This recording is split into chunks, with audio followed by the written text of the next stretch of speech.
task 4.5 says that extend the program from task 4.4. The program will present a menu to allow the user to repeatedly add a new visit. So this is what we've already done, right?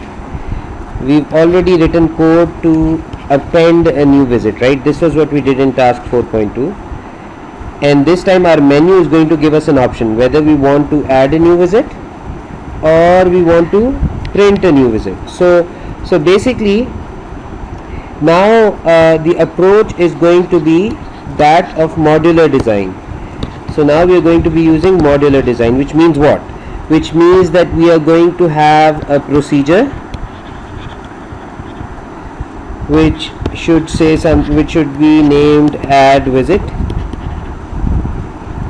right? And within this procedure we're going to have all the code that we did in task 4.2. All the code that we wrote in task 4.2 is going to be copy pasted within this procedure.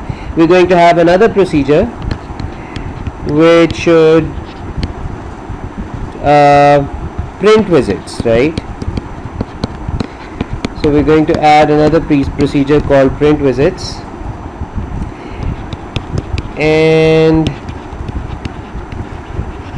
we are going to copy all the code that we did in task 4.3, right? So this is where all code from task 4.3 is going to be copied into this procedure, right? Okay, so this is our solution, and these are the two procedures that I just discussed with you, right? We've already implemented them in task 4.2 and task 4.3, so we don't really need to copy paste the code here. So it's fine if we just mention these procedures like this, right, in task 4.5. Okay, let's take a look at this main module. This is where this is the code that's going to execute. First thing, we've declared a variable called choice, and this is where the user is going to enter a value. In the second instruction, we've entered a loop.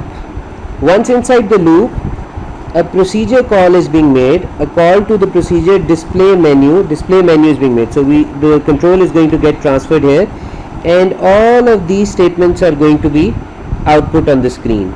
The statements are going to say type a choice, 1 to print member visits, 2 to add a member visit, 3 to exit. So all of these output statements are going to be displayed in the output window.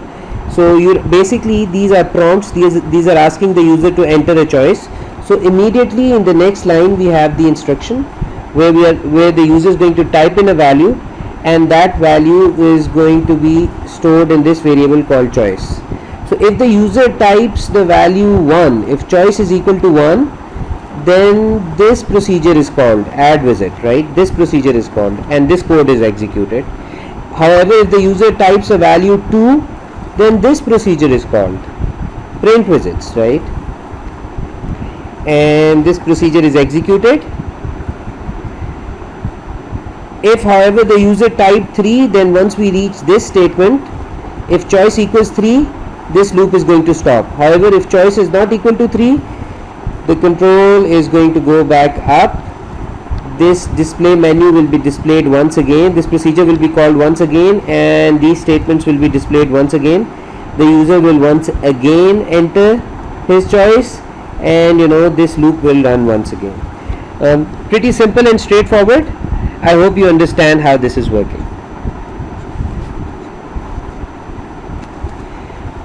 Okay, and this is our solution in Visual Basic, right? It's the same concept, just that this time we've coded it in Visual Basic. Hopefully when you go through this piece of code, you will be able to understand what's going on here, right? The only difference is we have coded this time in Visual Basic.